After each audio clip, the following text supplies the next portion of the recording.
start recording now. So I want to do a round of check-ins to get better established at where we are right now. And the way that we're going to do that is we'll introduce ourselves with name, I am, and then what we're hoping, like maybe just a basic intention for us being on this call. And I'll start. I think most of you know me. I am Brooks. I have a basic intention for being in this call to get everyone a little bit more on the same page about the Helm and what our responsibilities are, and to have a question and answers to how we're going to do this, and on the basis of that to be able to prepare what we need for the Helm training on Monday at the Borderland. So that's me, and I'll pass it to Sabina. Brooks, just to interrupt, can you just make sure it is recording? Because I'm not sure if it is. It is recording. Cool, yeah. Got it. Perfect. And your mic sounds a lot better now. Sabina? Yes. Hi, everyone. I'm Sabina, and I am situated in Malmö, and I didn't Helm last year, but I'm really looking forward to this time around. So I'm a bit curious about all of you guys, and just to get the kind of basic know-how. Yeah, I'm just here to listen mostly today. Yeah.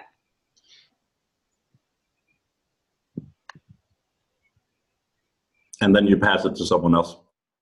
So Niklas, you go.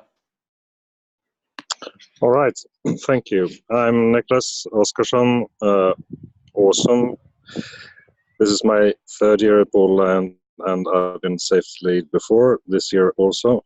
My intention with tapping in here is to get an update of what the Helm role will be this year, and also if there are any issues that I need to be aware of, and just being updated. I think that's my intention. Thank you. And I'm going to pass it on. I'm going to swipe on my Daniel. It's your turn. All right. Hello, everyone. I'm Daniel. Yeah, this will be my third Borderland.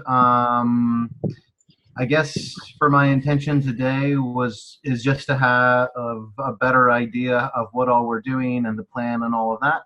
Like, I read all of the documents this morning, and just to have more context in what we're doing and why and all of that. And then James, do you want to go next? Hello there, everyone. I'm James. I'm from Switzerland. It's my second Borderland. I've been last year not, but 2 years ago, and I was comms mostly and Borderland police, and working at the port this time, and haven't catched up because I have no shift yet at Helms, but I will probably sign up for Wednesday and Saturday as a second comms. And yes, so I'll pass it on to, who else is here? Mikael. Okay, thank you. I'm Mikael, and I go by that name as well. On Borderland, I'm still Mikael.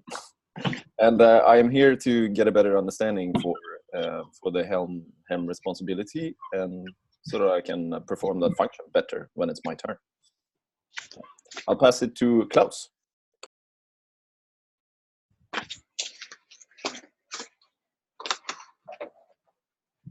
Hi, I'm Klaus. I'm based in Copenhagen, but currently sitting in the airport in Gatwick, London, getting on my flight back home, so I'll have to skip out in about half an hour.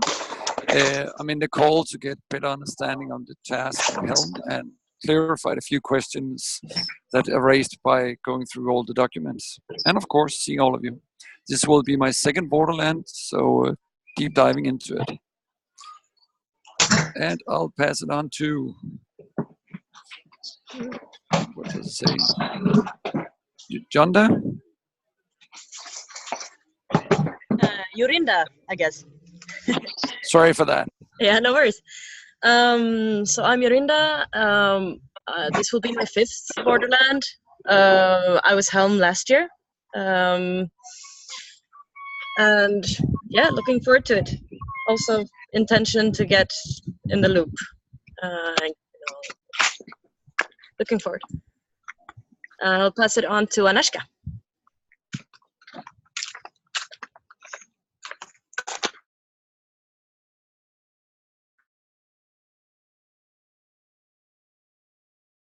You're muted, Aneshka.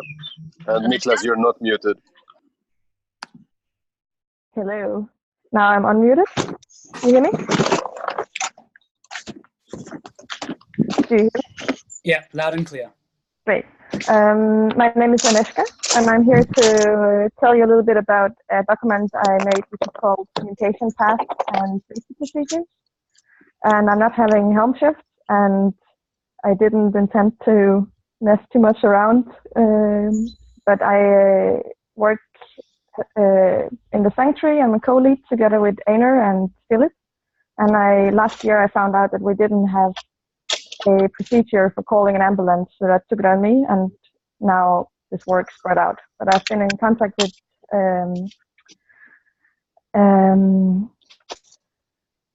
I forgot your name, Niklas Oskarsson, about this, and also Fran. And we still need to do a bit of work on this, but it's coming to an overview now. I can share the link in the chat if anyone is interested. But you can. I'm just listening in, and whenever you feel for an update on this, I can tell you about it. And I'm on my phone, so I can't see who's in the call. So is there anyone who would like to be passed on to? I think Fran. Hey, Fran. And Nicholas, could you mute your... Oh, you did. Hey guys, I'm Fran. This will be my 3rd Borderland. I helmed last year, and this year I'm leading the Clan Police. I'm just here to just get on the same page as the Helm, really, similar to Aneska. Just been finishing sort of the Clan Police handbook and escalation protocols, so just to get on the same page. Is there anybody else who hasn't gone? I haven't gone yet. Well, then you can go now. Yes. So my name is Einar. I co-lead Sanctuary with Aneshka and Philip. And I'm reserve Helm on Tuesday, I think. So I want to be updated on what's going on, both because of that, and it's good for us in the Sanctuary to know what the Helm is about and what they're doing. I'll run out. Unless there's someone else that hasn't gone yet.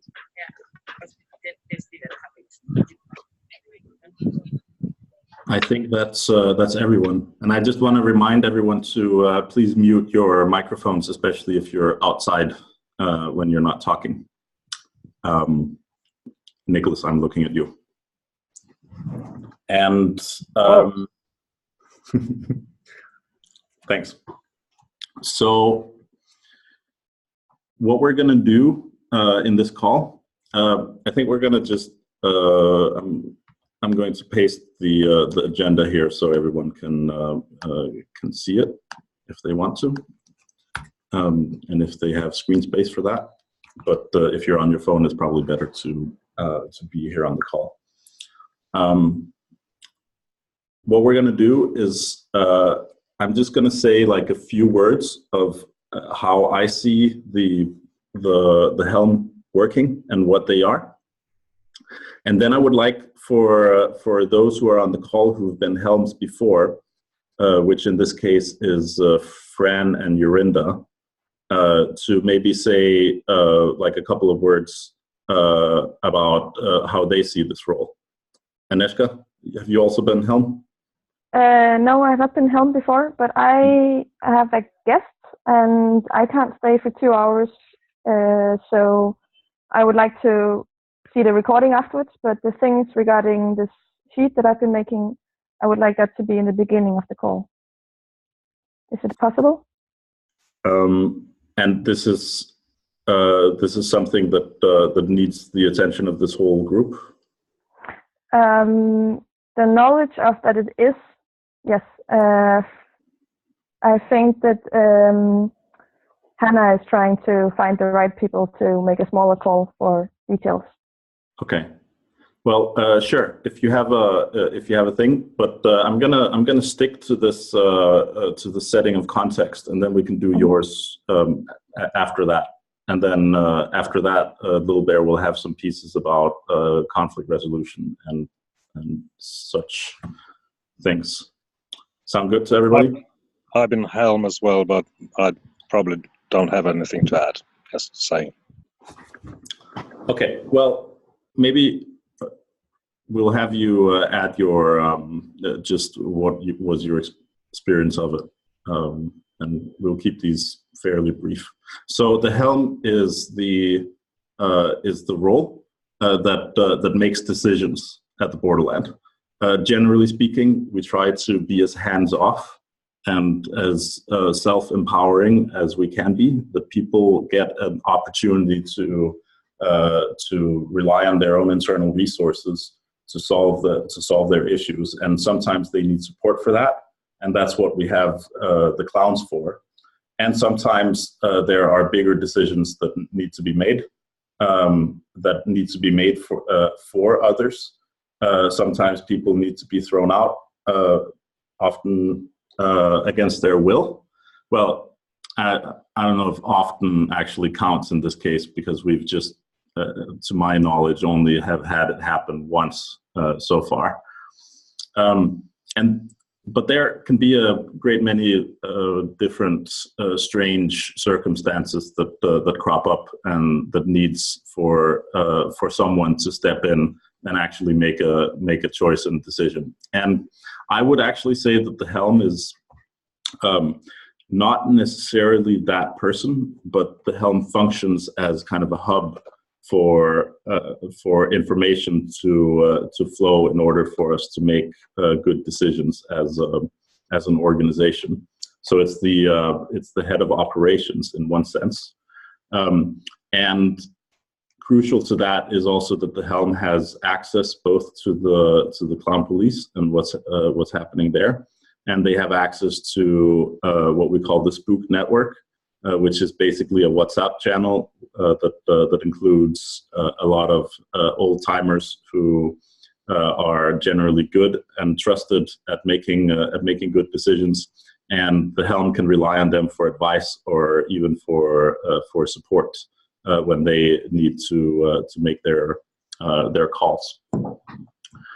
I think that's basically what I had to say about it, about what the Helm is. My own experience with being Helm was that that was 2 years ago in 2017 when we started the thing, and at that time it felt like I didn't have all that much to do. That most of the things that were happening, people managed to do without any interference.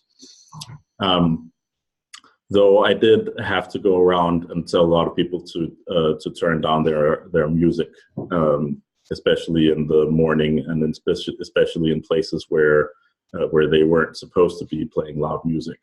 And that was okay. It wasn't like the most fun I've had, telling people to have less fun. But generally speaking, the Helm shift was probably my best day at the borderland that year. Jorinda, how was your experience?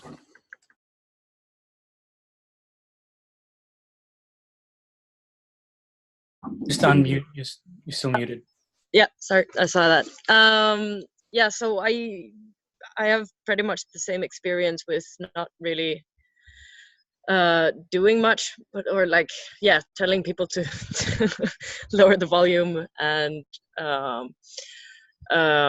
also there was a lot of hassle with the tents last year. A lot of mixed messages, how many meters between the tents and RVs, and that was very confusing. But yeah, I overall it's really good to have the Spook network and the Clown Police, and to work closely with them. I don't know much more to add. It's generally, I mean, this is a community of very self-reliant people, and yeah, I'll end it there. Thank you. Fran, you want to go next? Yeah, so similarly to Yorinda, it was basically the reshuffle of the tents last year was the main task, and liaising with the fire department when they came to check our fire roads and stuff. But ultimately, yeah, it was just as Brooks was saying, was sort of making a decision when one was needed, connecting the right people together if they didn't know each other or know that each group was already responding to a situation. Throwing questions back on people if they didn't need you to make the decision, especially with the Clown Police, and sort of just informing the right groups. You know, like, yeah, last year when there was a lot of confusion with the 3 and 5 meters, was just making sure that everybody was on the same page, kind of. So kind of a coordinating role. It became a little bit last year. We might not need that this year if we've got the everything clear beforehand. But that was it. Yeah, it was a good day.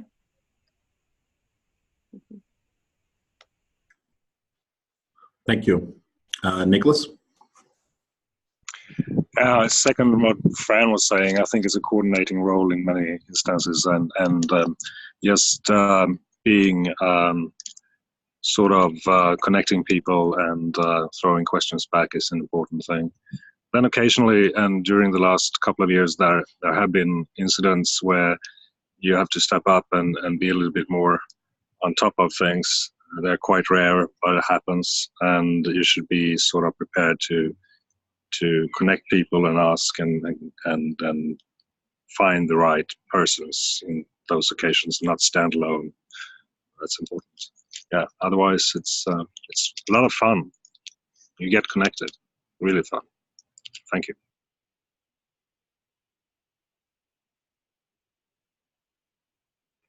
Right. So I think that we'll do Aneshka's thing now.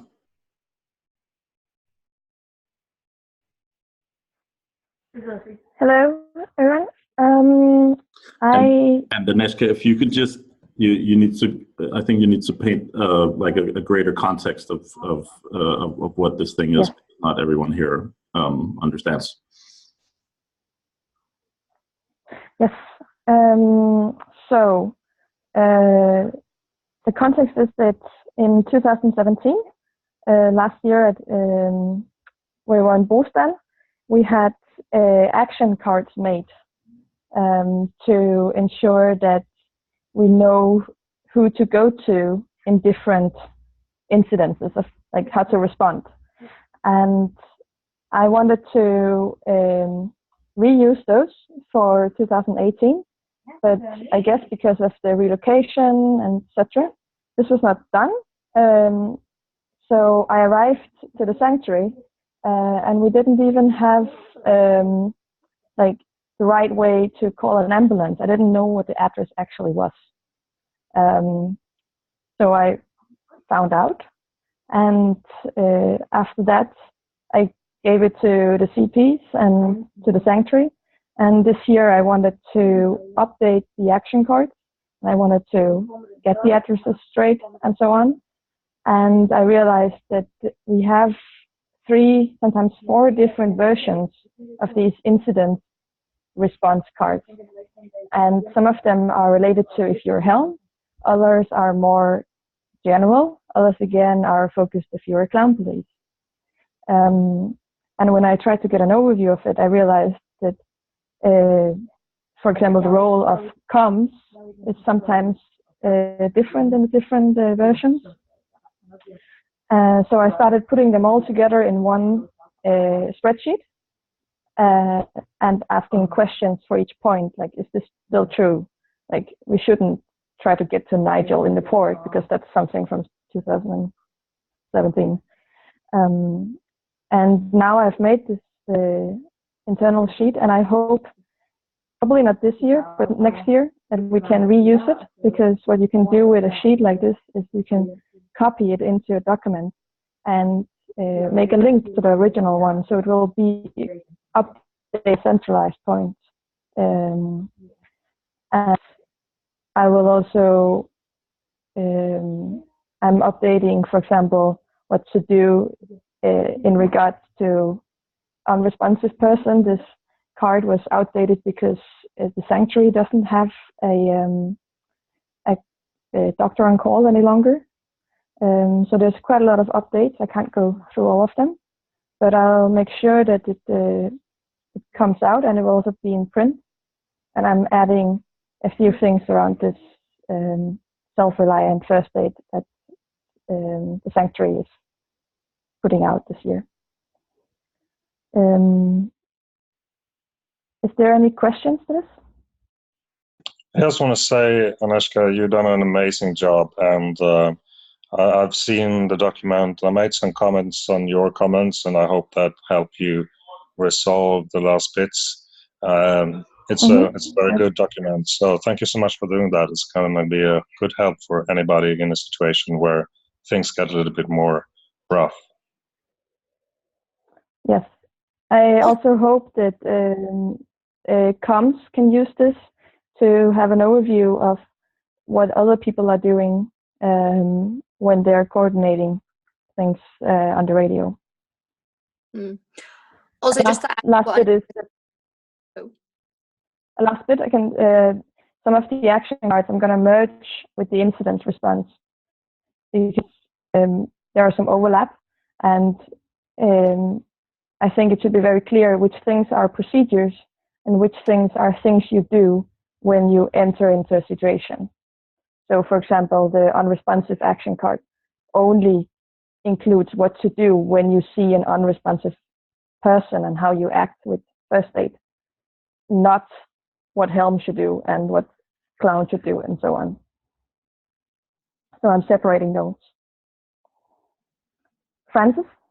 Yeah, and just to add to that, it became apparent this year that Clown Police didn't actually have any emergency response protocols, and all the ones we had were for the Helm, not for a normal Clown. So I've used the Helm ones to write up some Clown-specific incident responses, which would be good for the Helms to be aware of, which Agnieszka's going to have in that document as well, so we can see what each team would do. If that makes sense. Yes. The link is in the chat in here, and it's also in the talk page of the safety team. And I think that's it for me, unless there are more questions.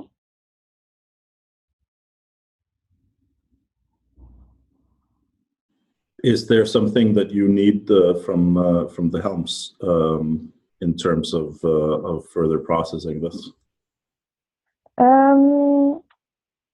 I think at one point somebody who has been a Helm before should go through the Helm response in it, so that it's coordinated. I have access to the Helm guidebook, but for further Borderlands, I think one person could go through and see if this is the right way of doing things when we have the overview of it. But I will try to reach out at talk for that. Great, thank you. So what we have planned on this call now is for Little Bear to go through some training pieces about conflict resolution and mediation and so on. And I think that I want to go a little bit off script of the agenda and follow up on Aneshka. You just shared a dependency that's really important for the Helms to be aware of. And so what I would like to do now actually is maybe have the others who are on this call who are not signed up as Helms, but who have roles that are dependent or that have interdependencies with the Helm to speak a little bit about what their role is and how they see themselves relating to the Helms. So that would be, in my optic, Fran and Nicholas. Maybe Nicholas, you could go first. Sure. Thank you for that. So I'm safety lead this year. That role was sort of invented or first instituted 2017. I didn't exactly know what to do that year. I was also Helm. I think my role is vaguely described as being overall coordinating things regarding safety, which is like everything and nothing. And what you can use me for, or what I rather think is important to draw my attention to, is where or when you see things going on that you think constitute or might constitute a safety problem for a bigger crowd. Like if somebody tries to make a huge fire or something, of course you can call it off yourself, but if you need someone to guide safety, if one actually wants to make a fire, and they are allowed to do that because you're allowed to do that in Denmark, maybe you just need to check that everything is all right and done the right way, and you can sort of call me. If somebody building a high tower needs to be checked for safety, if there's an outbreak of diarrhea and 50 persons suddenly get stomach illness, you can call me. I'm an MD, by the way, anesthesiology and intensive care. So my profession is towards safety, and I've worked with pre-hospital care before, and also with firefighting. So I have a background that you can sort of utilize. So inform me if there are any like bigger things going on that you need advice around, or ask my advice in any instance, and I try to guide you to the right person or help you in the way I can. I think that's my role. Any questions?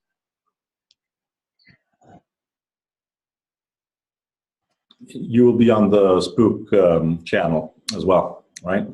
Is that where we catch you, or yeah? I'm gonna check in on the Spooks. I'm sorry about that. It's been quite busy with all the new networks and stuff. I'm not on Spooks at the moment, but I'll check in there, and you can find me there.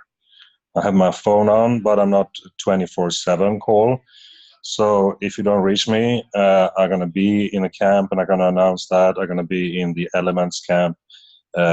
You can find me there, or you can send me a text. I'll check it regularly, but it's not like you're going to call me 2 a.m. and I'm going to answer directly. It's not going to happen. So I'm on consultancy basis kind of guy. But even if it's 2 a.m. and something happens, if somebody dies or something happens like really bad, try to reach me, and I try to be on site, of course. Anything else I should add, Brooks? You're my guide in the realities platform. Is there anything I missed? Well, I do have a question about like the scope of your role. Does this extend to fire safety, for example? Oh, can I just butt in there with one thing to do with fire safety? I have as a fire safety lead, woo! Keatsban, sorry, he's fire safety lead, is going to do it for us. So in terms of on-site fire safety, it'd be good to coordinate that. And I'm currently writing a briefing for Fire Safety Guardians. So currently me and the fire safety lead are talking about whether we leave it to spontaneity, and if a ban wants to happen on hopefully Friday night, we'll be around and available to coordinate the safety aspects, or to announce a DIY ban is happening at the burn site on Friday night and bring your own wood.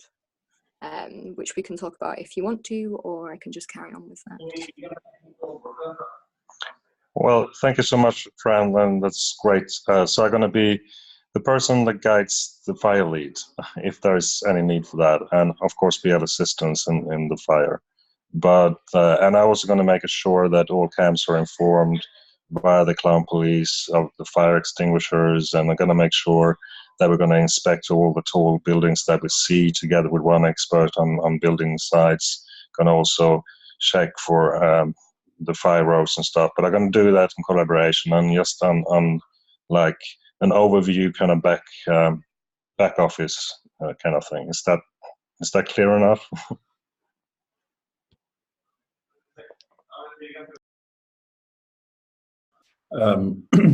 Yes. Thank you for that input, Nicholas. I want to ask Fran if you could introduce your role and how you would like to dance with the Helms. Hello. Yes, I'm coordinating the clown police, as I was saying, and also some fire safety stuff now, by chance, which I'm just, because it's quite late in the day and we don't actually have enough clowns for the nights that there might be fire, I'm just going to reallocate some clowns to being fire guardians if we have one. I've also written the fire regulations for this year, so it'd be good to just ensure that we're communicating those. In terms of dancing with the Helms, one thing I'm confused about from the incident response cards document that Nicholas shared is whether you guys are expecting to have a comms center this year, because that changes the way escalations work, considering we only have one radio channel.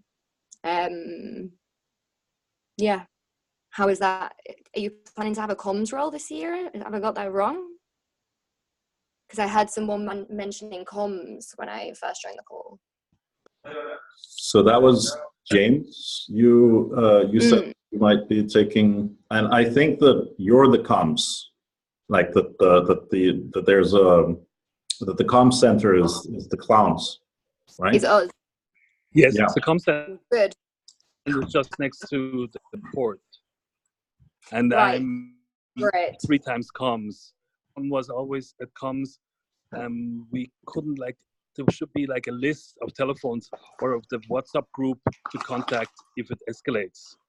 Because once I was comms 2 years ago, I couldn't reach the first Helm, and the second Helm said, no, I'm just in the middle of a crisis now with his girlfriend, so we had to wait like an hour till one of the Helms came. But that was okay because we handled everything, and yeah, we should really consider giving the comms like the numbers and the places of the people who, if he escalates some situation, where can he reach, or can send a clown police to reach that person at that time. Can I maybe elaborate a little bit, because I think the sword cold comms is an important role. It was first invented 2017, and it was Linus and some other guys that started it, like for the clown police. It might be in place earlier, it doesn't matter, but it's been the clown police that had 1 or 2 guys standing by on radio and standing at the clown police tent being the comms, right? And first, comms is a really bad word. I'm sorry for introducing that. It's my mistake. I dearly hope we can change it to Radio Central or something else. It tells it more what it is, and it's easier to hear when you call it, and it's not confused with like com, which is the overt term in Swedish. So change comms to Radio Central instead. And Radio Central is purely a person that coordinates things for the clown police, but also get calls from the sanctuary sometimes, and then get calls from Helm. So it's a coordinating role for the whole borderland radio traffic.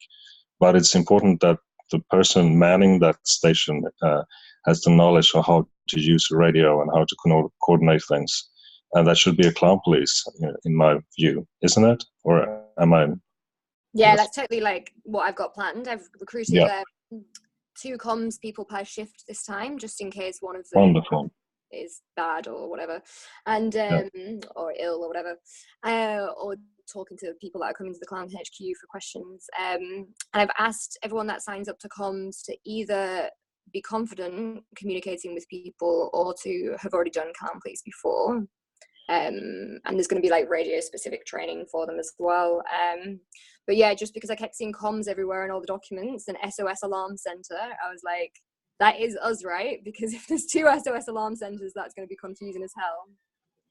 But yeah, that's all clear then. So I've shared the handbook on talk just now. I'm afraid it's already gone to printing, so it's comms this year. Cool. That's all right.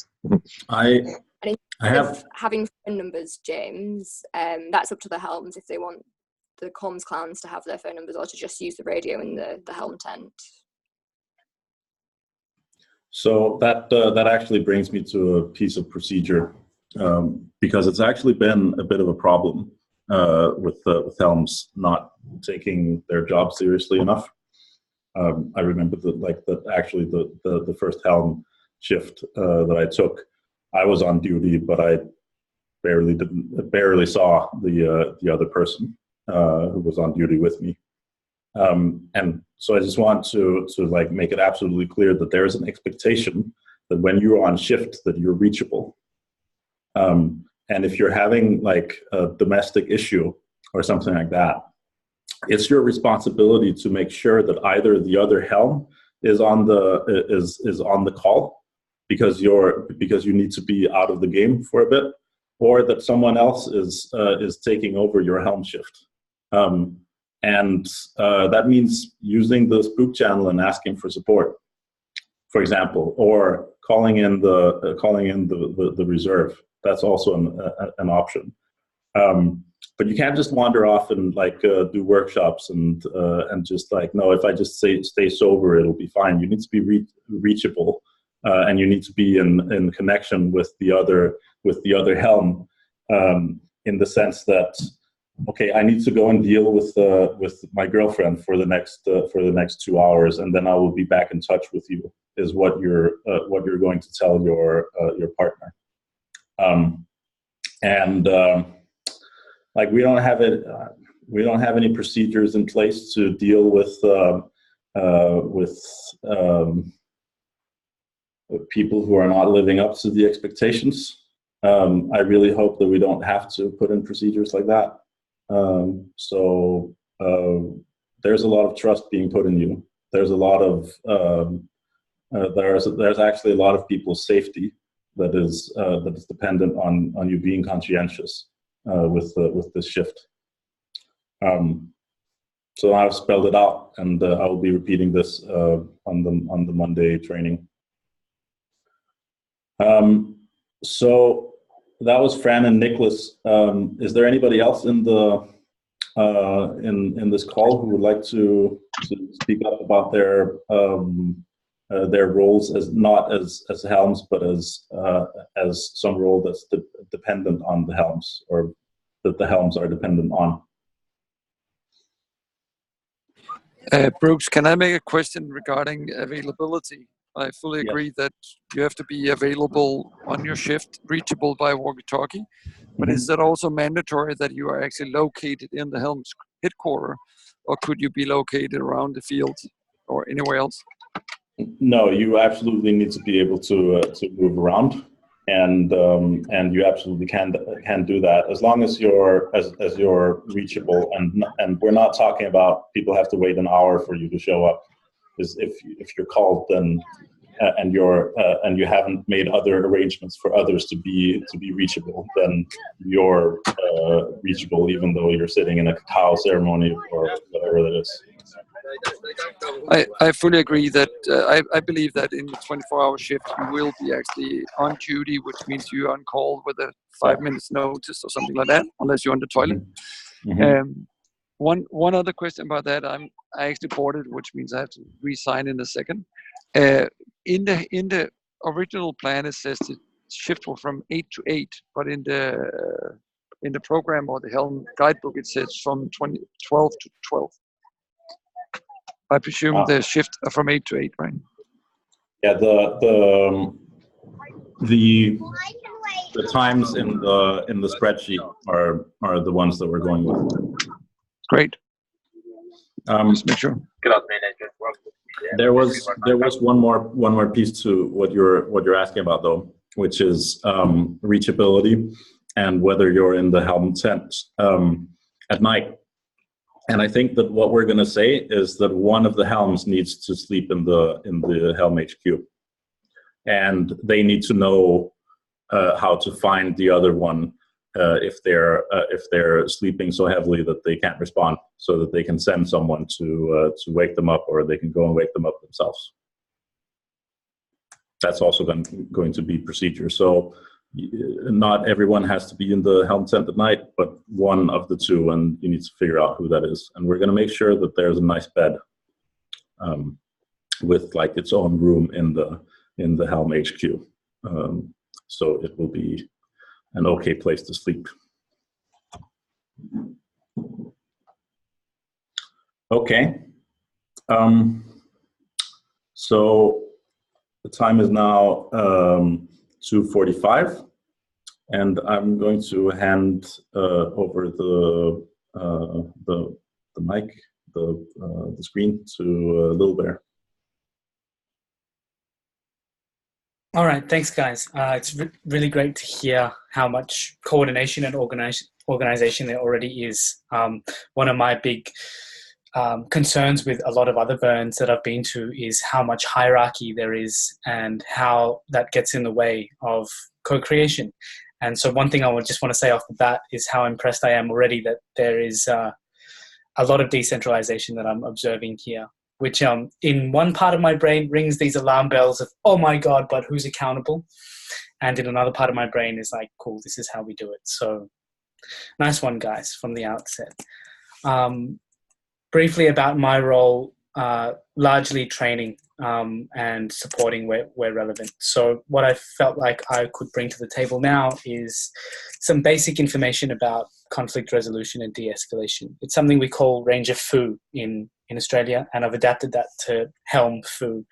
But it also works for all of the teams that we have, and part of my idea about the training is that it's not specific to your role as Helm or as Clown Police lead or as safety lead or as fire lead or as a member of the elemental camp, but as a member of the community in general. And so I'm hoping that these skills can be applicable to us all as individuals, regardless of what role we have and what cap we're wearing at any particular time. Along the way, please jump in. I'll take the floor now for the next half an hour or so, but please jump in at any time if I'm going too fast. I'm going to basically cover what's in the guidebook, the Helm guidebook, from around page 10 onwards. So if you have that in front of you, if not, I'll just copy the link and paste it in the Zoom chat now. So it should be accessible. Otherwise, I'll just go through it. So one of the main things we do, or that serves us with conflict resolution, is the way we're actually speaking, or the language that we're speaking.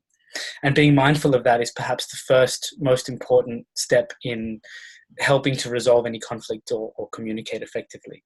And that doesn't mean speaking the same literal language, but also adapting what you're saying to the person that you're saying it to. So if I was to speak really quickly and in a really technical language now about the different roles and teams at Borderland, that might be really applicable to this crowd. You guys are fairly well experienced with Borderland. You've been a number of times. If I was to start flying off, if CP hand over to Helm and Helm then pass it back to Sanctuary before we need to raise the safety lead, that might all fly in this context. But if I was to say that to a first-year Borderling, that might not be so helpful. So while that seems really obvious, just bear in mind what you're saying and how you're saying it to the audience that you're saying it to. So speaking Greek, being mindful if you're speaking Greek. The next thing is to always just keep information short and simple. So there's a great acronym, which is KISS. If it doesn't need to be so long, don't make it so long. If it can be said in one sentence, like KISS, for example, keep it short and simple, then just say that. Quite a basic technique, but something to just refresh and keep it in the back of our minds. Thirdly, ambiguity. So when you're speaking, try to ensure that what you're saying is clear and unambiguous. So a way you can do that is to check in with the person you're speaking with. So am I making myself clear? I guess what I'm trying to say is that we need to move this camp from here, position A, to here, position B. Do you get that? If you get that, can you just repeat that back to me? Okay, cool. No, not position C, position B. So just checking in with that, that it's clear and unambiguous. The fourth thing, and I think this is one thing that I find particularly interesting, is to do with biases and assumptions. So when we interact with each other, we automatically have a number of prejudices and biases that come up instantly, that happen almost inevitably when we meet someone. So I'm looking at Brooks. He's got these big headphones on and a green painting behind him and a black t-shirt. And I'm thinking, okay, looks like a big guy, green painting behind him, big headphones. He's probably going to be X, Y, Z, maybe a little bit of A, B, and C as well. Probably not at all D, E, and F. And this happens really quickly in my head. And in some ways, those prejudices that I bring to the table to my interaction with Brooks are inevitable. They can't be avoided. What's important, though, is that I keep those prejudices in mind and open to being completely incorrect, that they might be completely opposite to what Brooks actually presents with. And if I can be mindful of those prejudices, then I can be open enough to change them along the course of the interaction. So not to not have any prejudices, that's not, I think, the goal, but to be mindful that they could be wrong. Be aware of them. Secondly, there's a great quote that I try to live by, and it goes that we have 2 ears and 1 mouth, which means that we should ideally listen twice as much as we speak. And I think that goes without saying what that means, in that when you're talking to someone, it's never a one-way street. So try to work on how much you listen as well. And if you can keep that ratio in mind, that could be a useful tool in serving you as not just a lead or helm, but as a member of the community in general. So onto timing. Sometimes in de-escalation, using a good joke can make all the difference. And there's a story from one of my mentors who was a safety lead at Burning Man, who came across, and she's a fairly small woman. I think she stands at like 155 centimeters. And she came across on one of her shifts these 2 participants who were about to punch on. They were hot and heavy and coming in full steam, 100 kilometers an hour. And she couldn't find a way of interrupting that energy transfer that would be effective, that would help to de-escalate, other than to just get on all fours and begin barking like a dog. And so these 2 guys, hot and heavy, coming at each other, and she came and just stood on her hands and knees and barked like a dog.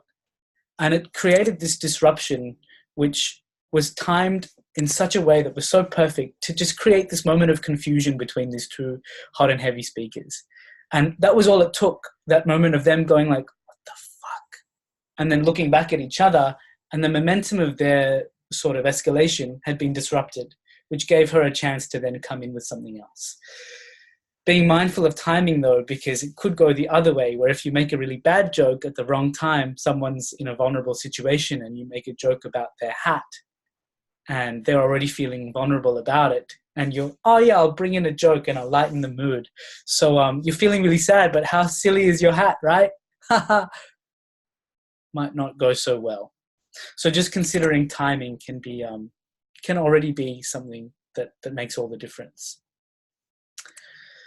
And I think it goes without saying as well that a negative approach never really works well. So something that is honest, positive, and affirmative can be better received by someone you're speaking to.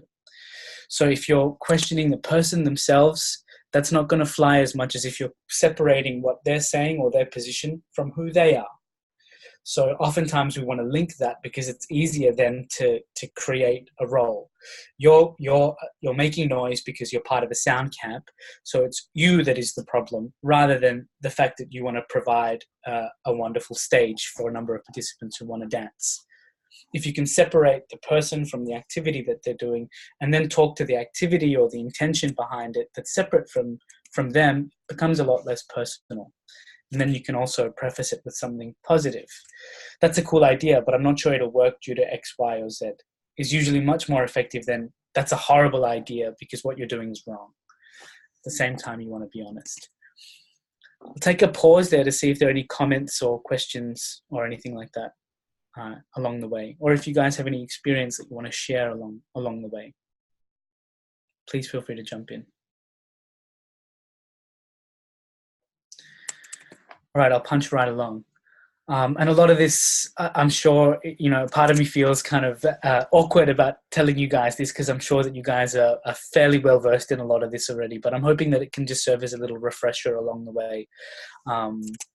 And so there's a concept that is also used by Black Rock Rangers that we've ported to Australia that is a really helpful technique in any form of de-escalation. And I'll speak to the power of this in that I actually use this in my work as a camp manager responding to the refugee crisis in Greece. I was on Lesbos for half a year, and there were many instances where volunteers blued with refugees, different groups of refugees blued with each other, and I found myself using a technique that I'd learned at Burning Seed in Australia, which was, for me at that time, just a bush party to serve people in need. And I would love to pass that on. It was something passed on to me, and I'd just like to pay it forward.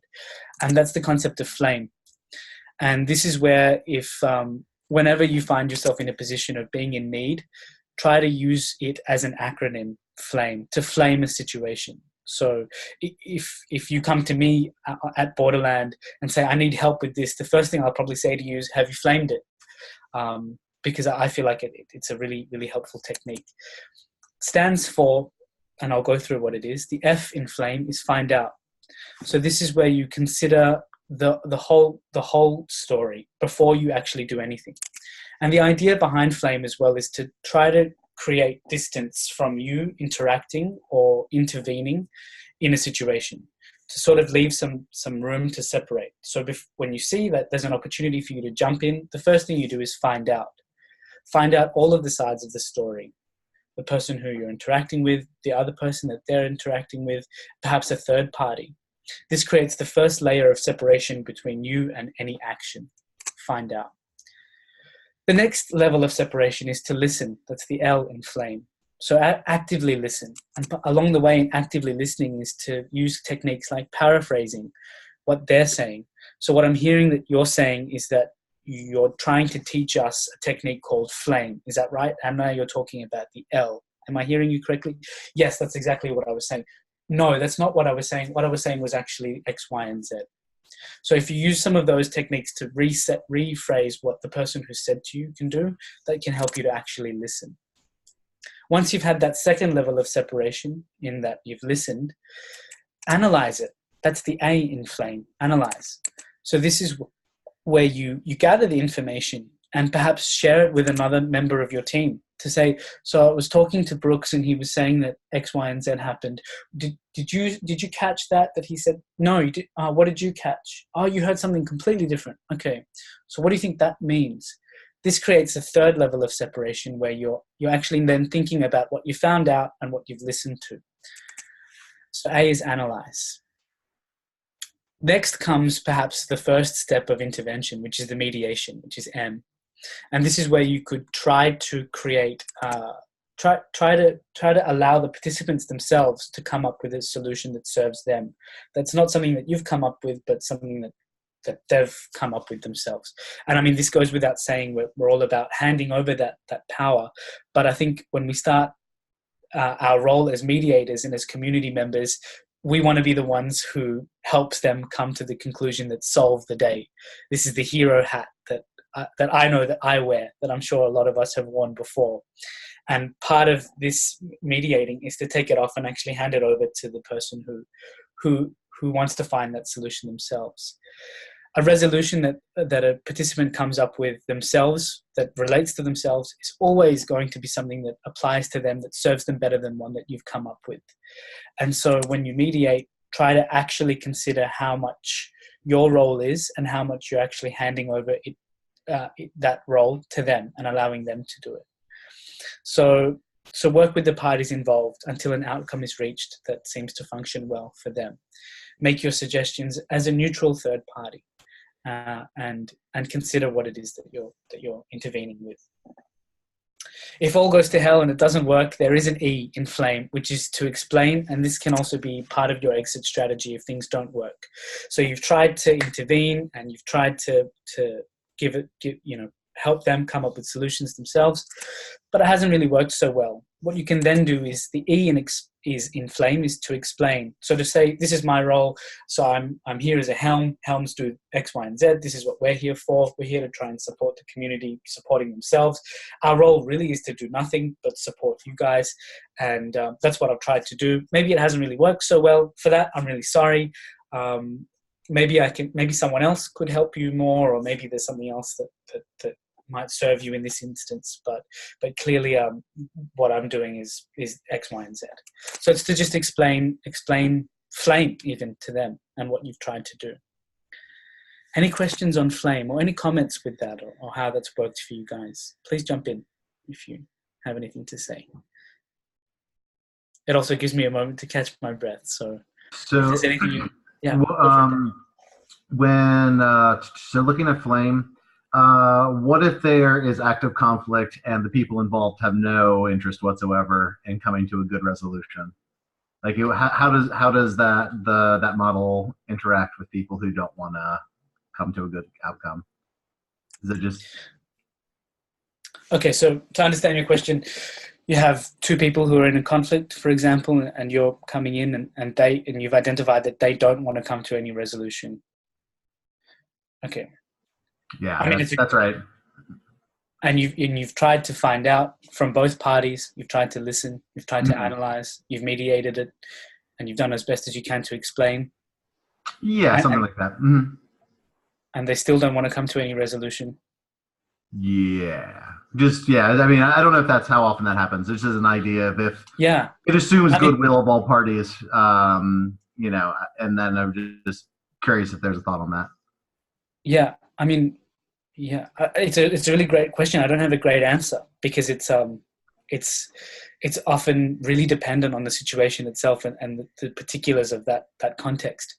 I think if you've gone through some of those steps of really, really attempting to listen to both parties and really attempting to hear them as a neutral, objective mediator, and then explain your role to them as a mediator, where you're not the one who's coming in to fix it, but you're perhaps facilitating them fixing it themselves. And if there isn't that goodwill, then there's not much of a role for you there in the beginning. I think being mindful of the fact that you can't always be the hero is perhaps going to be important. You're not going to be able to come up with the golden ticket in every case that fixes the problem for it. Sometimes explaining your role and then walking away is what you have to do. Or explaining that you can't be the one to solve their problem for them. Is perhaps all you can do in that instance, and then leave it with them, or just hold the space. Perhaps all you can be is the crucible for their lack of will to solve it themselves, is to just say, okay, you don't want to solve it. Fair enough. And you also don't want to solve it. Fair enough. That lack of will that they have to solve it, for example, or their determination to not solve it is also valid.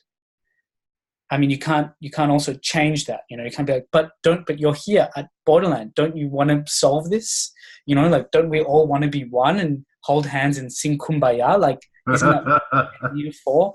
I mean, maybe you could try, but if they're not willing to, that position that they have of holding on to something is also very valid, and I think has to be respected. And I mean, I think if you can show that respect, and show them that you aren't trying to change their position to one of goodwill, perhaps you're already going to garner more trust, and that in itself might help reorient their energy or give them some perspective. But at the end of the day, I mean, and this also comes up with long-term members of the community where radical self-entitlement comes in. And they're like, no, I know what helms are. I've been a helm before. I've been a helm 4 times. You're trying to tell me what to do. This is my 11th burn. I started the fire team at Burning Man back in '97. Like, then you're just like, that's cool, man. That's awesome. Like, maybe I'm just a newbie. Like, I'm not trying to fix it. Leaving them the space. I have a comment to this. which is just that I actually do see it as a big trap. This being the rescuer, and the way that will arise is that someone will come to you and they will present themselves as a victim to someone who's a perpetrator, and they will demand you to come and rescue them and to mete out justice. You need to throw this person out of the borderland. And it's very important to not get caught up in that particular drama. And the moment that you decide that you are the one to actually to step in and take strong action against someone, you will have been caught up in drama. And I'm not saying that you should avoid that at all costs, because that is actually your role as the helm. That once things have escalated to a certain level, decisions need to be made in order that everyone can feel safe at the borderland, or at least can create the conditions for their own safety at the borderland. But this is also one of the reasons why we want to take as long as possible. No, that's not quite the right wording. It's more like we need to be as careful as possible that we don't stick our noses into places that it isn't absolutely essential. Because once we start making decisions on behalf of other people, we're taking away their ability to be radically self-reliant. So there is a balance to strike there, and I would say more. No, I was about to say don't like err on the side of non-interference, but I don't feel like that one's right either. One way of also thinking about it, Daniel, is like one thing I say in ranger training is, as a ranger, you're really meant to do nothing. So if you see someone climbing climbable art or non-climbable art, your role is not to tell them not to climb it.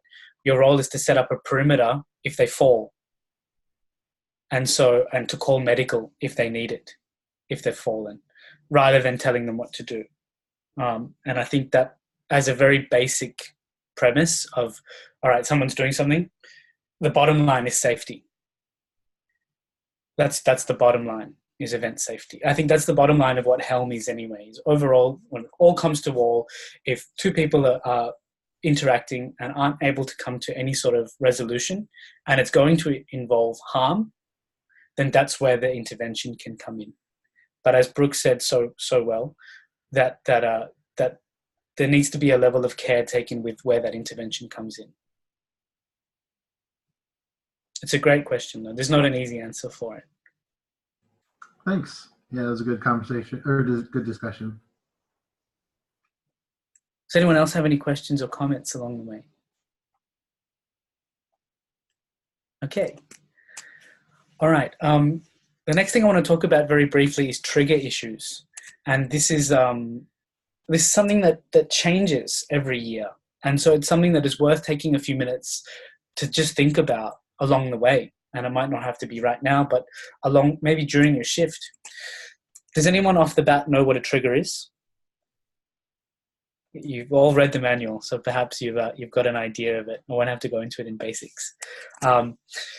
Triggers, I won't go through what I've written in the manual, but rather to talk about how they can change from year to year. We have a Raw on the call. Welcome, Raw. Thank you. Hello. Hi. We're just going through trigger issues, which is page 14 of the Helm guidebook. If you want to join. Yeah. Thank you. One of the important things with triggers is that people around you who you trust and who trust you know what they are, so that they can sometimes be the best people to remind you of when you're triggered. For me, one of my triggers is that I often work too much. I don't sleep. And after 5, 6, 7 days of working 19, 20 hours at a burn, I'm really burnt out, and I don't see that. My hero hat comes on in a big way, and I end up getting triggered by someone telling me to rest, which is really counterproductive. And so what I've learnt along the way is to empower those around me, you guys who I work with and I know and I've met and I trust, to say, hey, little bear, I think you're triggered. I can hear it on the radio that your voice is a little, like, it's getting a little sharp or a little high pitched. I think you need to rest. And that can be a really useful thing, having someone else who knows what your triggers are, who can then call you out when they feel like you are triggered. And knowing what your triggers are yourself, something that is just worth putting in. Can be, as I've written in the manual, something like domestic violence, partner violence, intimate violence. Can be something that you, like, as soon as you hear it, you want to rip the guy's throat out. As soon as you hear it, Roar, I'll just ask you to mute your microphone if that's okay. Can hear a bit of background noise. Yeah, thanks. So just being mindful of it. If you know that you're going to have prejudices that are going to inhibit or hinder your ability to be impartial and neutral, that might be a trigger. If you feel like there are things that might come up that are going to make you unable to rationally flame a situation, that might be a trigger. And communicating that, as I've said, is going to be one of your best assets in having people around you being able to help you deal with those. And a little handy, I love acronyms. You probably realized that along the way, flame and along a lot of these little tacky quotes. But if you do get triggered, an acronym that can serve you is to stop. Stop stands for S, stands for stop. Stop what you're doing completely. Stop engaging in the argument. T stands for take a breath. So completely exhale and then fill your lungs again. Hold it for a split second and then exhale again. This is some basic techniques in, reorienting your nervous system around, away from fight and flight, to be a little bit calmer. And one thing you do to do that is to take a breath. If you've taken a breath and you still feel hot and heavy and ready to rip someone's throat out, then observe yourself. Take heed of the 5x5 rule, where you walk away 5 meters, 5 minutes. Hey guys, I'm sorry, I'm triggered. I know we have to deal with this medical emergency, but I'm triggered, so I'm gonna take 5x5 and walk away. 5 meters, 5 minutes. And observe yourself along the way. And if you've done that and you feel like you can, okay, I've dealt with my trigger, I've taken a breath, I've observed, proceed. Do what you were doing before, but come back to it with renewed awareness. So those might be some handy techniques in dealing with triggers. Stop. Any questions or any comments or anything you want to add along the way? Brooks, is there anything you want to say on triggers or on handling that?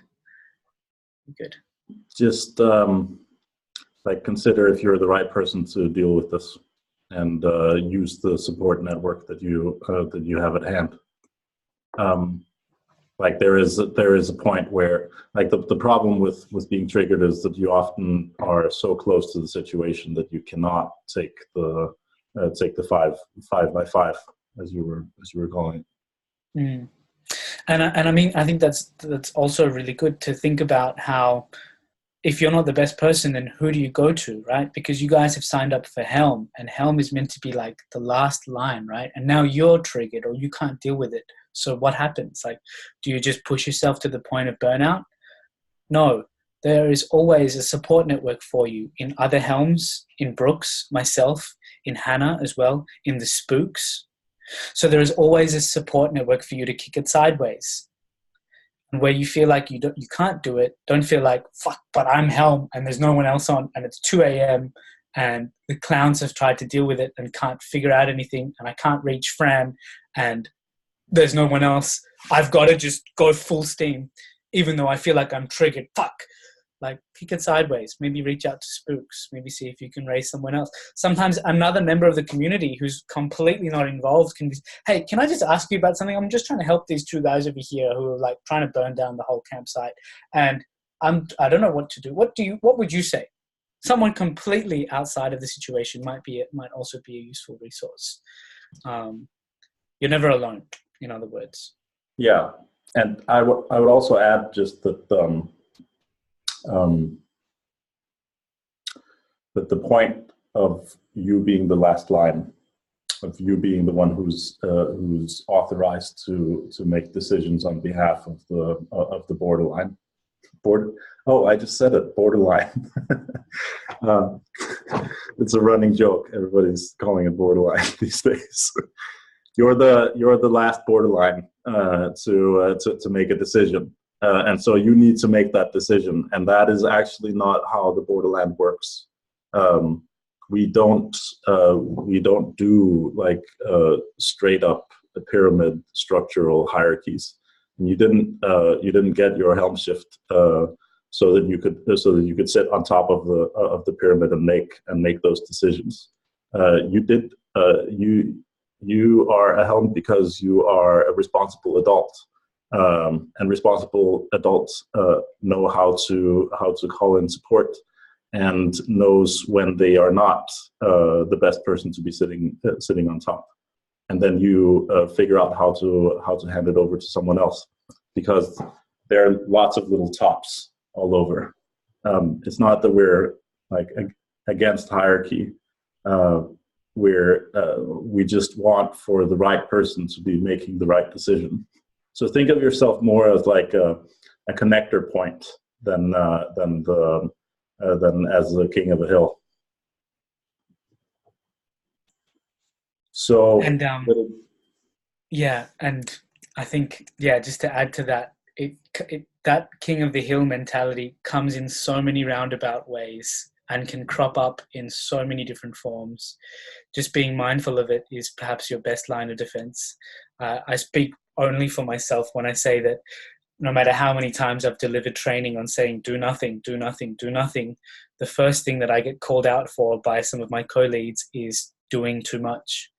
And so the king of the hill thing, be mindful of it. It comes up in gnarly ways. But I'll push along, because one of the things that we've talked about, Brooks, Hannah, and myself, is the fact that we might be dealing with a situation this year of having more intruders. So intruders are people who don't have wristbands, basically, who haven't bought a ticket, a membership. And one of the things that leads to this being perhaps bigger this year is increased press around Borderland, ticket membership sales going fast, and a lot of people looking for memberships. And in previous years, intruders might have been more along the lines of members of the general public who have seen an event and then decided to crash it. One thing that happens when an event starts to sell out and members of that community can't get a membership is that those people could end up becoming intruders or gate crashers. So we might be looking at a situation where we have a lot of previous borderlings or burners who haven't been able to get a membership, who decide that they'll just come along and contribute because they know about gifting and they don't have a membership, but they'll gift in another way. And so intruders, especially given that this year there's not actually a physical barrier or a perimeter or a fence. I don't know if that was the case last year as well, but I know that that's the case this year, where there are even some roads that go through the event. Is that right, Brooks? Am I correct in saying that? There is a public road passing through the borderland. That's something that we've had ever since we went to Post Day the first time in 2015. I think that the thing, or the reason why we need to raise this, is that this is our biggest danger. And when I say danger, I mean it's a risk that we have a hard time assessing. We don't know if it's like how many people will be inspired to come and gate crash.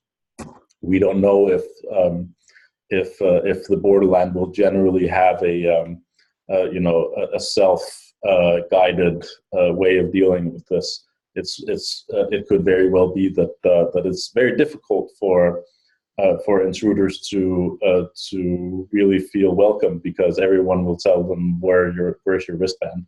Those are possibilities, but the thing is, we don't know how it's going to play out.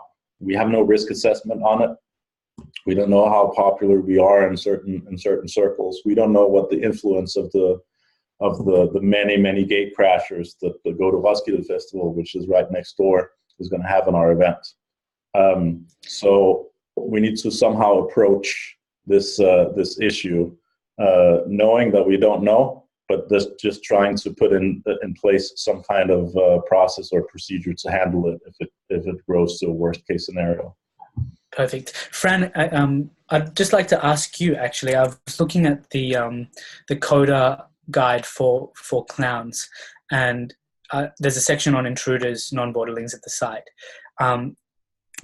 What's your idea on on clowns getting the instruction of assessing for wristbands? Is it something that you're gonna train clowns on? For example, one of the things you can do on your patrols is look for people who don't have wristbands. Just wondering. Well, this is the eternal question of whether we seek them out or wait for them to make themselves known to us. And in previous years, with this being a much smaller event, we haven't needed to look for them unless somebody has come to us and said, I've seen somebody being aggressive, they don't have a wristband on, they're at this camp, can you go and check it out? And then we'll go and check it out. But this year, well, I'm happy to follow the guidance from you if you want us to look for them. The thing is, 3,200 people, is going to be impossible to look for everybody's wristbands.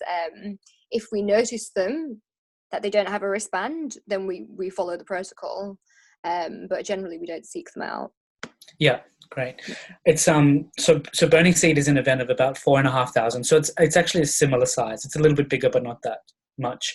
And what we've done is that with earlier shifts for rangers in the early days, like where there isn't a lot of other activity going on, and one of the things that rangers have surplus for is doing sweeps. There's often a build crew who are on site 3 weeks in advance who haven't gone to gate to get their wristbands.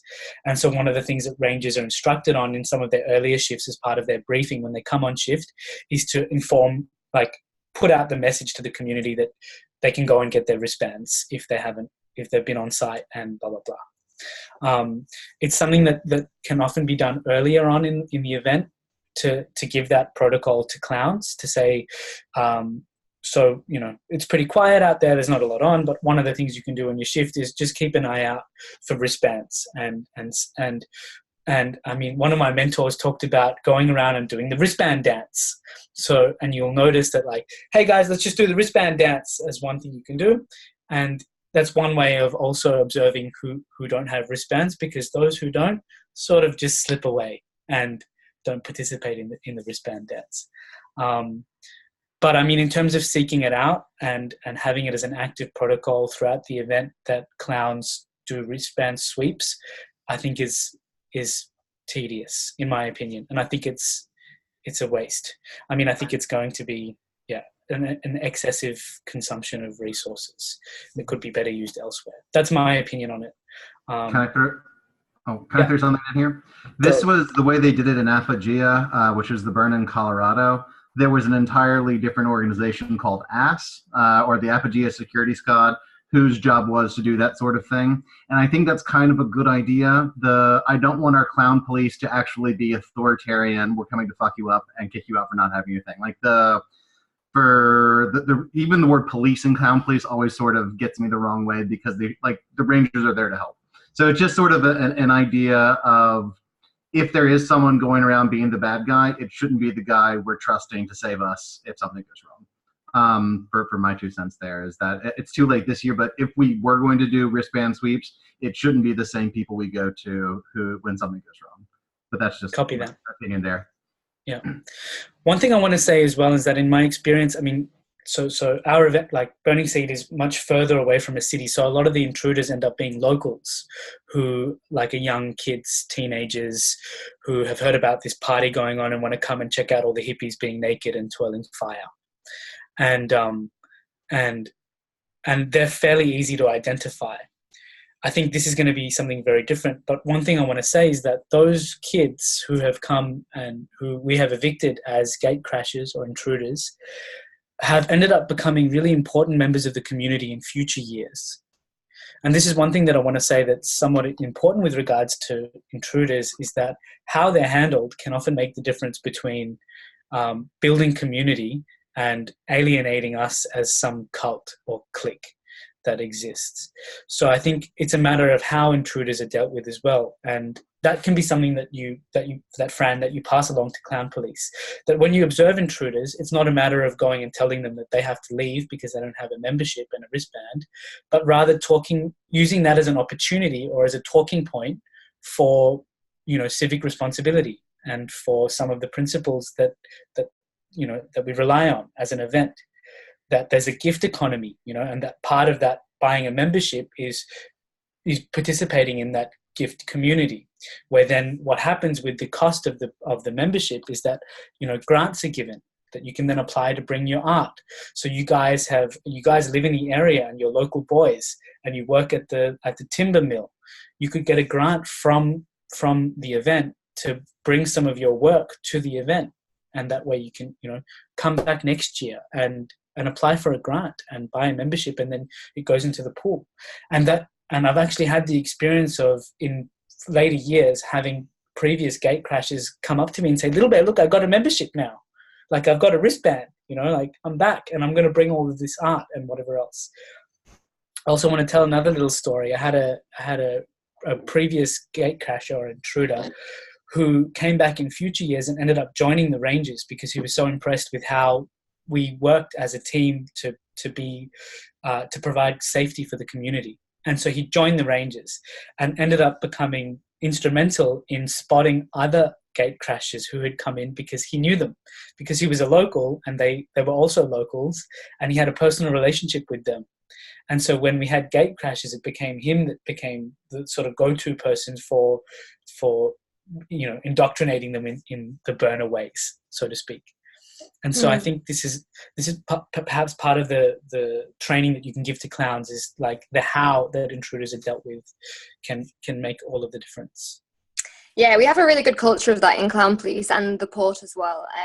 We have a little thing where they go and, "Oh, I see you haven't got your wristband yet. Maybe you don't know where the port is. Should we go to the port together?" And the clowns are, obviously half of them will be new this year, but in my experience, are generally pretty good at that.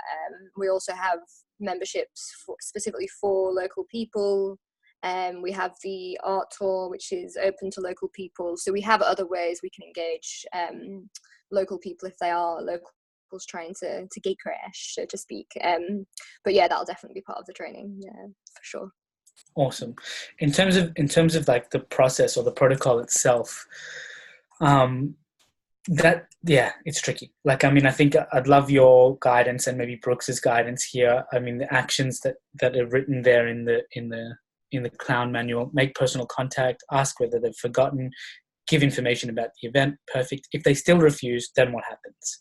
And that's where, I think you've written it there, and that's perfect, which is take your time, like give them space and time, and then kick it sideways to call Clown or to Helm.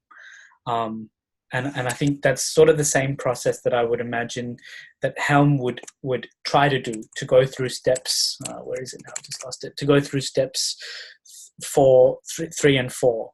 Give them information about the event, give them time to either leave themselves or to come on board, and then you've got to just draw the line of being like, okay, well, ultimately we've tried our best, we've done all we can do with Flame. This is a private event, and so we have to escalate it up. And I think the police bit, actually, I was not sure whether to include, because I wouldn't usually give that advice to clowns. We certainly wouldn't have taken that approach yet last year, but with, Brooks and I were talking about the likelihood of intruder numbers, which we estimated it could be up to 50 this year. And if you asking an intruder to leave is taking days of them coming back or going elsewhere, and you have to ask them every day, it's just a lot of resources, isn't it? So totally. I don't know, it's gone to print already, I'm afraid, but no, I think it's perfect. I think what you've written there is absolutely perfect. We'll see it. Okay, cool. Fly how it goes. Brooks, in terms of liaising with law enforcement, is that something that rests solely with Helm as a point of contact and between local law enforcement and the event? Or where do you see the interaction being there around that?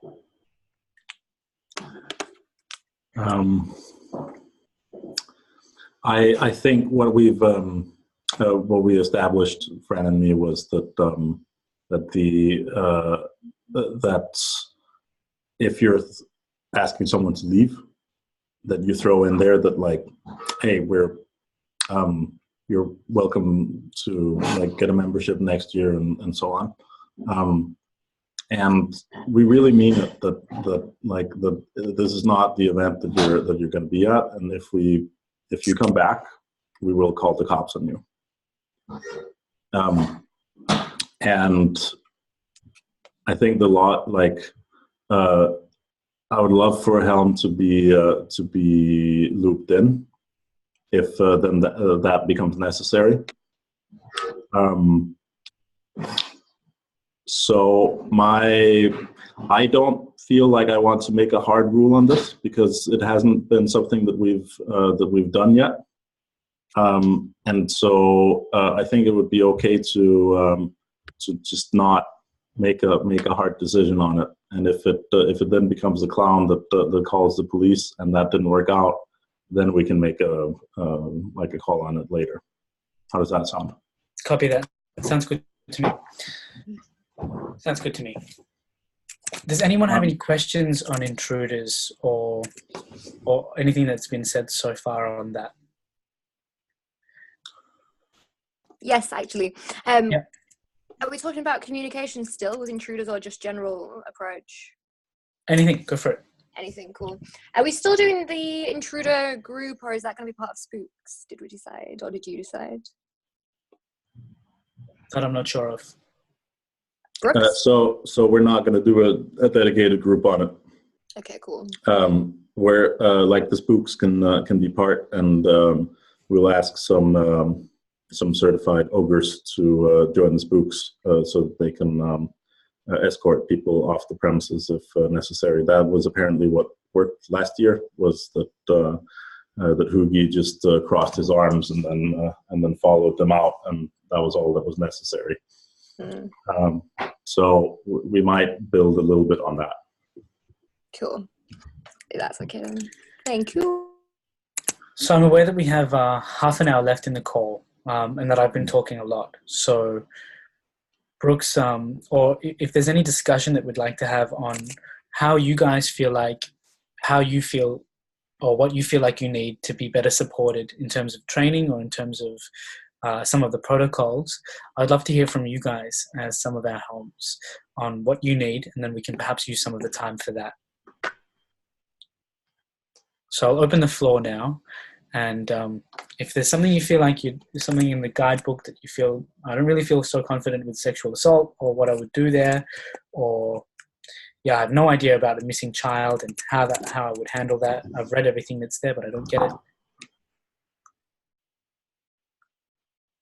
I guess I'll start. So I have signed up for the first Helm shift Sunday morning. And I guess I'm a little nervous that I'm going to be there alone and not know what to do and run into all sorts of login. I mean, I'm just nervous. I think that would have been the sentence. I'm a little nervous to start. Okay. But I think now that I've said that out loud, I don't really have a question. I just want someone to tell me, hold my hand, and that it's going to be okay. We'll have the clowns, don't worry. Hooray! Hooray! I'm so glad you said that.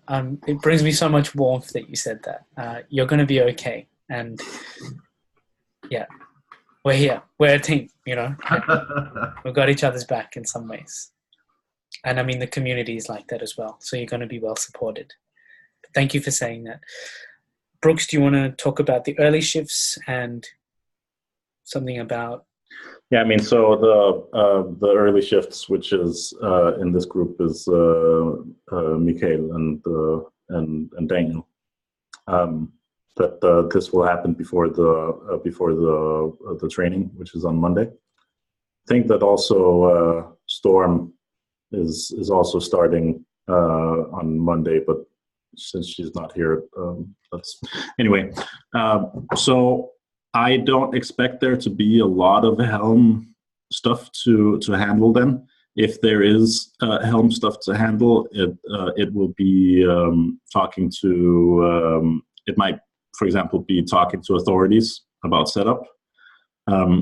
I would say that your task is just to walk around and like make connections to the people who are working there. You can probably expect that you won't have that much to do because Hugi and Hampus will be in full working class mode, and they will probably step in before you can get to it. So, like I've got a little bit of build to do for my camp that day, but who is actually building our physical locations? Should I try to help out on whoever's putting that up? Oh, I'm so happy you said that. Yes, absolutely. Please come and like take leadership there. I don't know what it's supposed to look like. I'll have to have a plan, but I was there last year.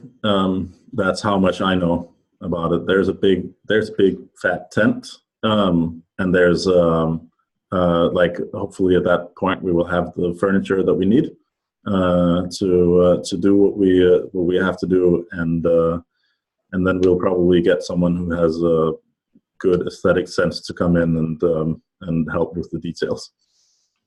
Beware, there are no instructions for that big fat tent. Took unacceptable. Years to figure it out. And excuse me, what about the language barrier? Is there always a Helm around who speaks Danish? So no, not necessarily. I don't think that you're going to encounter anyone who doesn't speak English. It's a very small country. However, there will be Danish speakers on the spooks list, and we will start that already in the weekend, so that they might not be on site, everyone, but they'll at least be able to see what you're saying, and if you're in a situation where it's like, okay, so I actually met a Dane who doesn't speak English. Then you can hand over the telephone and say, could you like talk to this person?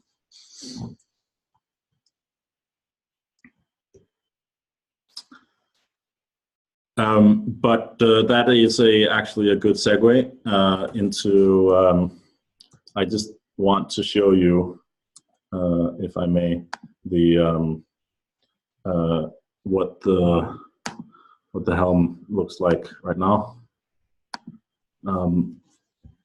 So this is the Helm master sheet, which you should all by now have had a look at, and this is the materials tab, and these are the points that we actually need to fill out in terms of getting and arranging, and they range from like the building of Helm HQ. I mean, it's all Helm HQ.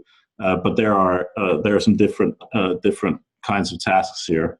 So one of them being setting up the Helm tent, another being finding the last of the furniture that we need. Then we would probably need some kind of transportation support, which I'm not entirely sure on what will look like yet. And then there's some office supplies. If anybody has a flat screen and a keyboard, that would be super helpful to bring there.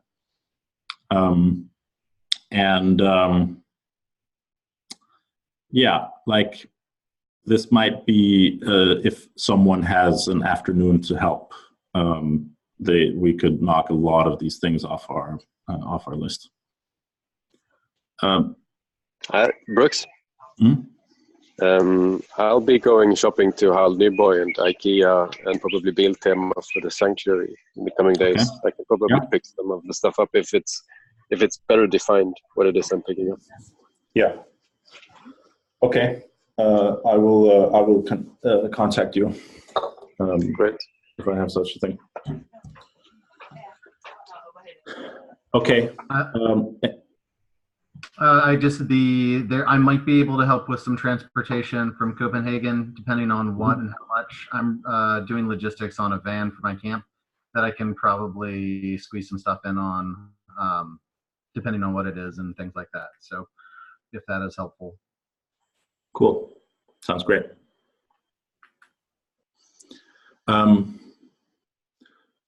So that was just please help us do this thing together cry. Do you have any other questions that you might want to ask or statements that you'd like to make? I'd love to hear from you. I have one here question. Okay, go ahead. Yeah, it's regarding the rules for sound this year. Is it the same? Are they the same rules as last year? Because the guide now says that we can only make noises on Friday. Is that true? That definitely shouldn't be true. I do not have an overview of the sound policy this year, so that's definitely something to work out. I asked about the sound policy, and I think they might still be working it out. There's a thread on Talk that I'm following, so keep your eyes open. Okay. Sabina and Yorinda, do you guys have anything to ask or add?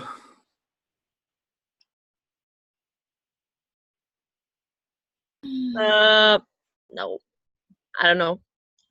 I'll bring a laminating machine, A3, me and Sabina. I might be able to print some stuff as well. So we're gonna have an A4 printer in the room, and I'm also going to acquire a tablet that the Helm could walk around with that will be on 4G. So that you can look up everything that you need when you're out of office. But there will be some A3 stuff to print as well, like maps and stuff. Yeah, there is, and we're also getting some big maps, and there are also some maps from last year, just of the area in storage. But yeah, like it might very well be that like something comes up that says, hey, we need to make everyone aware of this particular poison beetle that you can't eat, and so we need surprisingly showed up this 50 copies put in the toilets or something like that. Then we have the capability of doing that as well. We'll bring.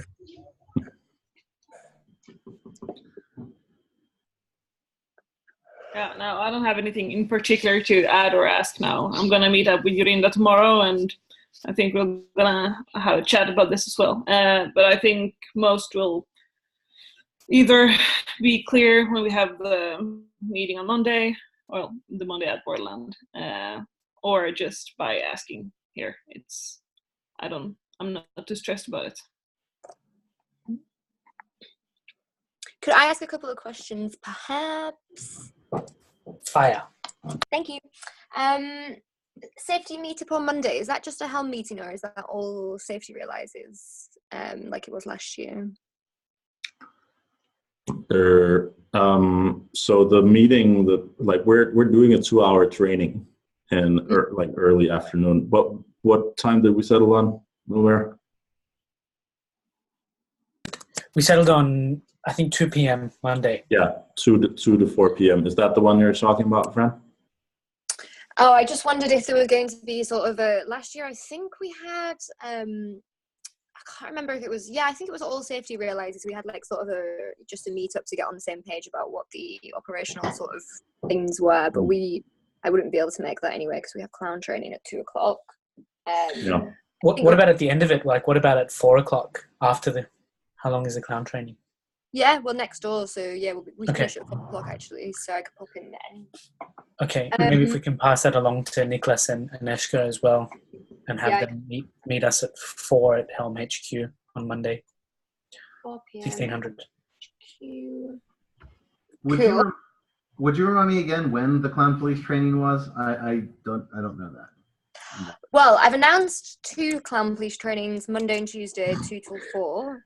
Haven't heard from the trainers, so might end up reducing it to 1 just on Monday. But so plan for Monday if you can, unless you're helming, aren't you? So plan for Tuesday, I guess.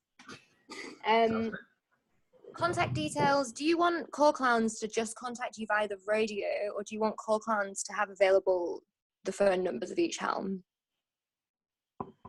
I think we're like the core clown will have a sheet with the phone numbers, but generally like the Helm will be on the radio net.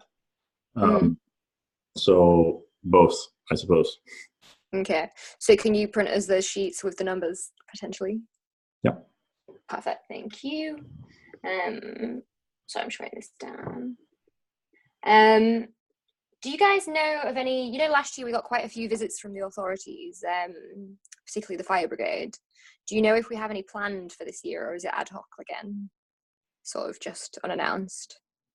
I think those people show up, and that the Helm will be there to receive them. Yeah, okay. Yeah, last year. And then possibly. We'll be there in 10 minutes. Yeah. Okay, cool. And then the Helm document, I know you've just posted it on Zoom, but I'm on my phone and I have this weird thing right now. Could you share that with me, perchance? Yeah, I can send it to you now. Send it to you, Fran. Thank you. Do you want my email address? Clownplease, you can just send it to. Clownplease@gmail.com? Clownplease@borderland.se. The Borderland, actually, I think. Done. Yeah, perfect. And then one more question. You said you were printing some A3 maps. Any chance you could print one for the Clown, please? I think we'll have we're gonna get 5 A1 maps, and we can definitely get you one of those. That would be amazing. Thank you. So a question for the Helms who are on this call. They don't need to come to the Monday training. Is that right, Brooks? Or what's your idea about that? Is the Monday training? The Monday training is all hands. All hands. Okay. Yeah. Just as this call is mandatory, either by attendance or review. Yeah. And we haven't finalized. So what you don't need to do after you've been on this call is look at it again. Yeah. Cool. Got it. Okay. So I think that we can call it a day now. Do you feel up to that? Early finish. Yeah, I definitely feel up. Unless there are any more questions or comments. I mean, we'll go through. We haven't quite finalized the agenda for the Monday training, but I imagine it'll be a little bit more in depth. I see that Mikael has his hand up. Yeah, I just wanted to say one thing, and maybe tie it a little bit back to the triggers. I think one of the triggers that I have personally is that I'm quite authoritarian. And when I come up to someone and I feel like I have authority, they usually come with force back against me. And then this becomes kind of a force against force situation. And it tends to happen. And throughout this call, I have been enjoying getting educated in how to view the role and how to view the authority in a better way. And I think it has really helped to prepare me psychologically to do my shift on Monday, actually, in a good way. And I'm really thankful for that. And I'm really thankful for your training as well, Little Bear. It was really cool. You're very welcome, my friend. Thank you. Thank you for saying that. That means a lot. It's look, triggers, they change, and they, like I said before, they come up in so many different ways. One of the best things you can do is tell those around you what your triggers are, and then they can be there to help support you when you get triggered. Yeah. So thank you for taking the initiative and telling us what your trigger is. And also maybe one thing that I thought about regarding my shift that will be on Monday together with Daniel. I guess there will be some discussions regarding placements in the little circles.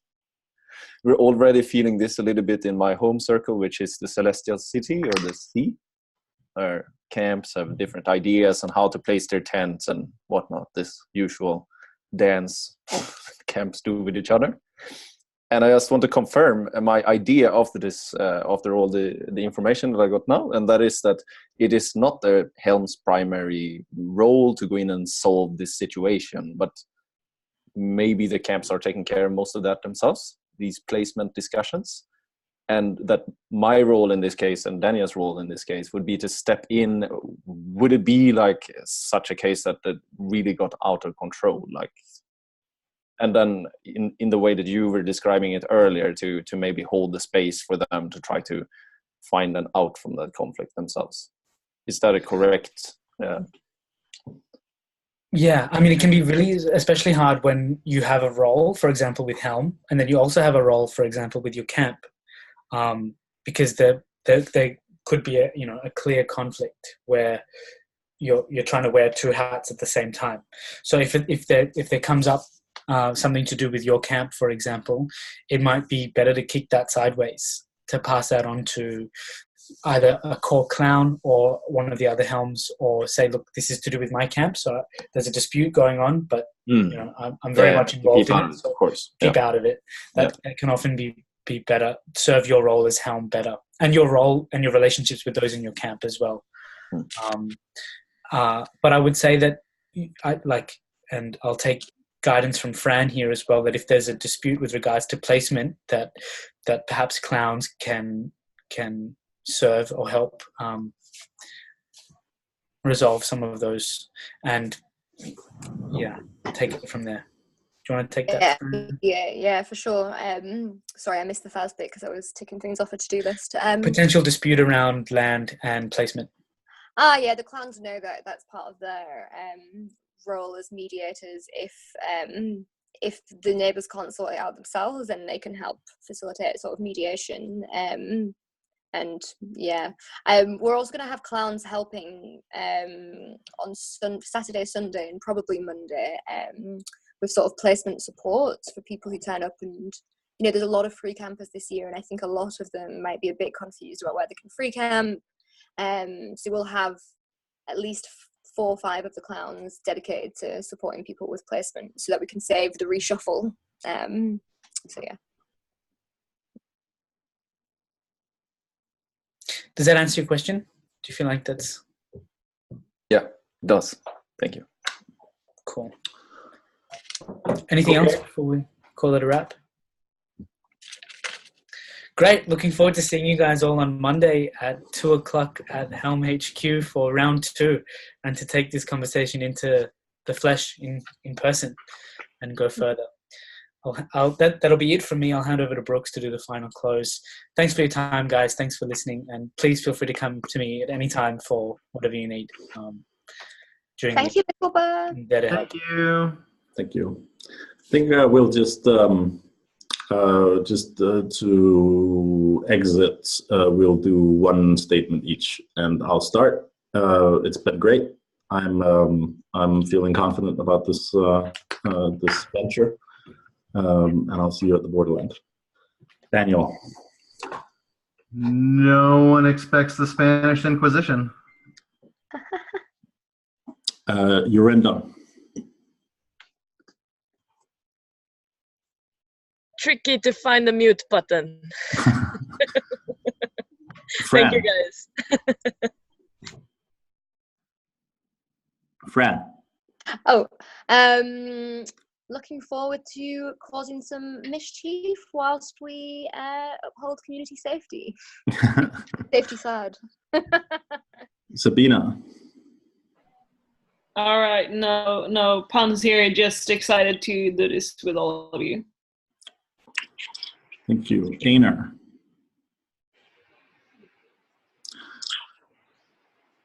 James. All right. Goodbye. Thank you. It was well timed. I have 1% battery left.